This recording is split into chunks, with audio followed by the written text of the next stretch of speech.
Hello beautiful people welcome back to కావే talks. ఈ రోజు రెసిపీ బెల్లం పాయసం అనమాట. సూపర్‌గా ఉంటుంది. ఇంక నేను ప్రాసెస్‌లోకి అయితే వెళ్ళిపోతాను. అస్సలు వీడియోని స్కిప్ చేయకండి. ఎండ్ వరకు చూసేయండి.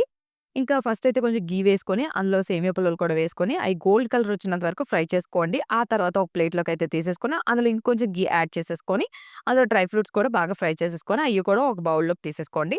తీసేసుకున్నాక అందులో పాలైతే వేసేసుకోండి. పాలు 3 పొంగులు అలా వస్తాయి చూసారా? అప్పుడు బాగా మరిగినట్టు ఆ టైంలోనే సేమియా పుల్లలు కూడా యాడ్ చేసేసుకోండి. యాడ్ చేసేసుకొని ఈ సేమియా కుక్ అయ్యేలోపు ఇంకో పక్క మన స్వీట్‌కి తగ్గట్టు బెల్లాన్నయితే వేసేసుకోండి. వేసుకొని బెల్లం పాకం అలా ఏమి అక్కర్లేదు. జస్ట్ సిరప్‌లా ప్రిపేర్ చేసుకుంటే చాలు. కొంచెం లిక్విడ్‌లా కరిగిపోతే సరిపోతుంది. ఇంకిక్కడ కొంచెం ఇలాచీ పౌడర్ కూడా యాడ్ చేసేసుకొని స్టవ్ అయితే ఆఫ్ చేసేసుకోండి. సేమియా అయితే కుక్ అయిపోయింది చూసారు కదా!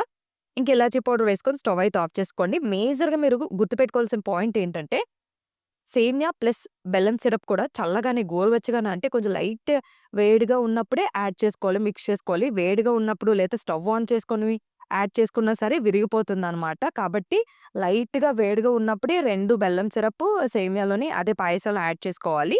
ఇంకా అయి బాగా మిక్స్ అయిపోయాక ఇప్పుడైతే డ్రై ఫ్రూట్స్ యాడ్ చేసుకొని తినడమే. సూపర్‌గా ఉంటుంది. ఒకసారి మీరు ట్రై చేయండి.